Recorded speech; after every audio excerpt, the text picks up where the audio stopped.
Because here's the thing, we often hold on to things because they're familiar, not because they're aligned with who we are, and definitely not because they're aligned with where we're going. And when we don't intentionally release things that we need to let go of, they become baggage that is weighing us down. Hey there, I'm Nika Smith, and welcome back to the Great Big Life TV, where we talk about all things midlife transition. And today we are going to be talking about the midlife edit. Well, before we really get into the midlife edit, let's just talk about this whole idea of editing.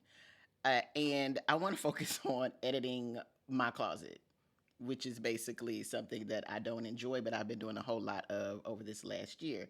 So I have a couple of items that I pulled out of my closet and I'm going to edit them right now. So here's a blouse that, it was cute. I wore for a little while, for a long time. And it is one of those that it fits. Like I can actually wear this, but it really is a different version of me. Right? It's from a time past, as I like to say. This shirt I actually like. Um but I don't know. I don't love it. And so I've been in this space in my life where I'm like, do I love it? And if I don't love it, why do I still have it? Right? So this is maybe in my maybe pile. I actually love this blouse. I'm never getting rid of this. Oh my gosh. The yellow. Come on. I love it. I'm keeping this for sure. Oh, this dress. This is a red, long sleeved wrap dress. I used to love this dress. You can tell me nothing. If I could find a picture with me wearing this dress, baby, I was killing it. That dress it's got to be over 20 years old. Why do I still have that dress? I think there was a part of me for a long time that thought I could get back into that dress. And, I probably could if I really wanted to really focus on losing that much weight because I was much thinner at the time. But the reality is, I'm not the girl who bought that dress over 20 years ago. Just me, who I am in general, has certainly changed, right? So much so, I'm not a person at this stage in my life who feels like I need to be a certain size so I can get back into this certain dress. That doesn't work for me. It might work for other people, but that's not enough motivation for me. It's not going to work. So let's talk about the midlife edit. Just like we edit our closets, we also need to edit the different areas of our lives. So you might want to ask yourself the following questions. What fits in my life right now? What doesn't? What should I keep? What should I let go? Now, in asking yourself these questions and looking at the different areas of your life, you might get a little emotional, right? It may be difficult. There are some things that are easy to let go, and then there are certain things that aren't, right? It was easy to let go of that purple top, but the red dress, even though I can't even wear it, I still wanted to keep it because I was really just holding on to a different version of me. I was really holding on, honestly, to a time past. I'm past that time in my life. I have to move forward. I have to see the good in what I have in front of me, see the things that do fit, that do make sense, versus the things that I wished made sense. And I know in reality that they really don't. Because here's the thing, we often hold on to things because they're familiar, not because they're aligned with who we are, and definitely not because they're aligned with where we're going. And when we don't intentionally release things that we need to let go of, they become baggage that is weighing us down. If you recall from our last video, the Great Big Life Wheel, where I have 8 areas for you to explore, we're going to focus on a couple of those. We're going to start with your career edit. And the reason I want to start here is because I know a lot of women at this stage in life who are starting to think differently about work and their career. And I've said before, and I've said it 100 million times, and I will make a video on this, is that your job is not your career, right?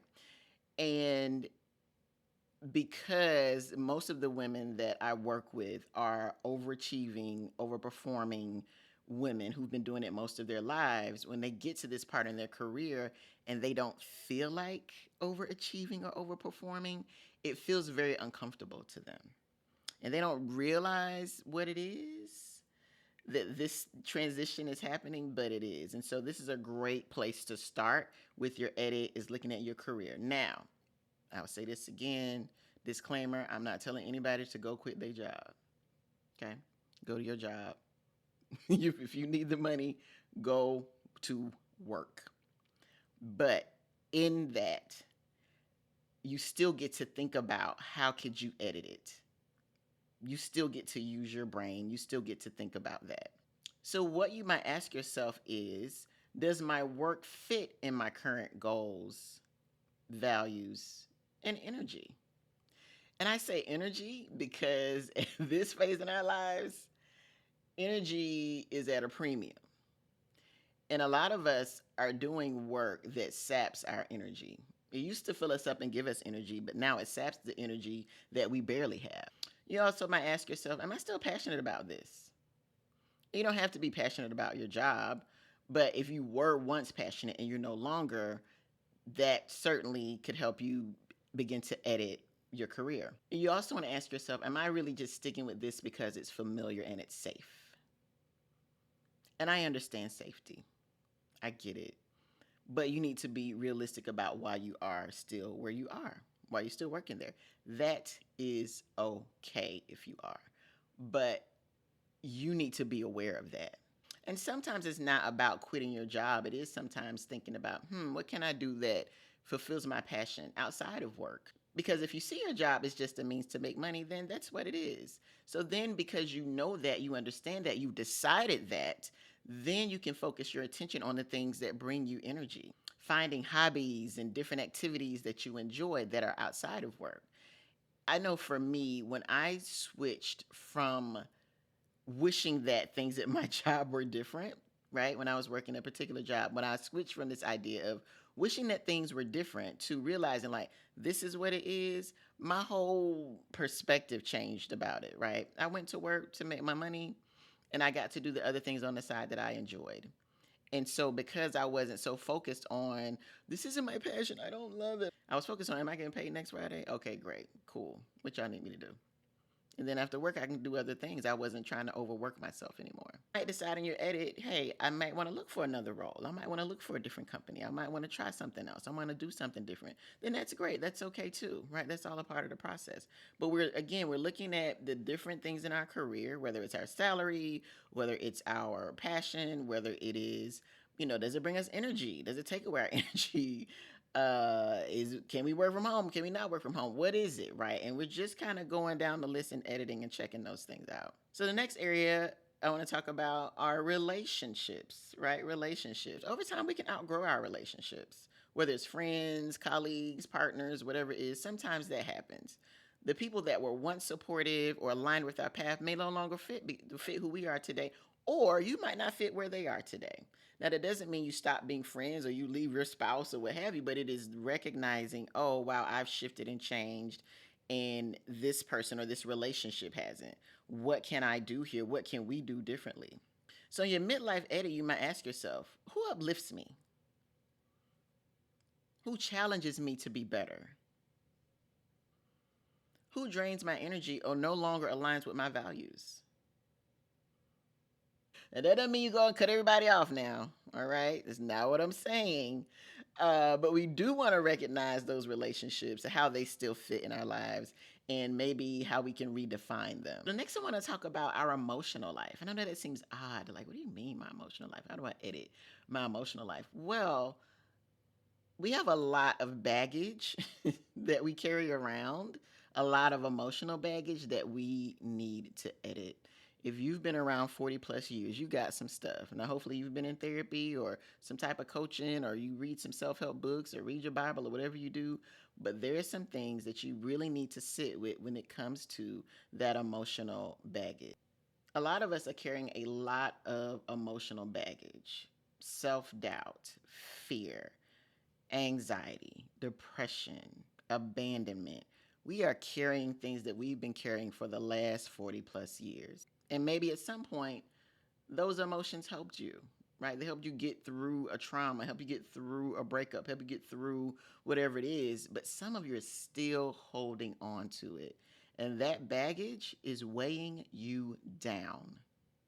In this midlife edit, it is time to release those old emotions and make room for self compassion, joy, and more confidence. You are editing the emotional areas of your life. Ask yourself, what emotional patterns or beliefs are no longer helpful? Maybe you've been playing small. Maybe you've been stuck in fear, holding on to some type of resentment. So the framework I want you to use, using these questions to edit your life, whether it's your closet, whether it's your career, whether it's your health, whatever. I want you to ask yourself these questions. What still fits who I am today and where I'm going? What no longer fits where I am today and where I'm going? What do I need to keep for where I am and where I'm going? And then what do I need to release for where I am and for where I'm going? The main thing that I want to impress upon you is that this version of you cannot wear your old clothes. This version of you cannot think your old thoughts. This version of you cannot do your old habits. And the next version of you surely cannot. So, because this midlife journey is just that, a journey, you'll need to align yourself with the things that are about walking into the new version of yourself. And I know that it's difficult because a lot of the things that you're going to experience when you do this edit are things that got you to where you are. They are habits, they are strategies, they are thought processes, there are ideas and emotions that got you to where you are today. And if you are a high achieving woman, which you probably are from watching this video, part of you might be saying, well, what's so bad about that? Nothing. Nothing's bad about it. You just can't use that anymore to get to where you are. Like, you've done that. You have made that transition, right? You have done the thing. You have reached that pinnacle. You've reached the goal. You can't go backwards, right? In order to get the new thing and to experience the new version of you, you're going to have to do something different. I'd love to know if you did this exercise and how it turned out for you. Please leave it in the comments. So I look forward to the next video.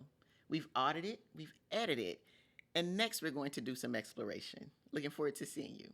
Please like, subscribe, and share, and we will see you on the next video. Bye.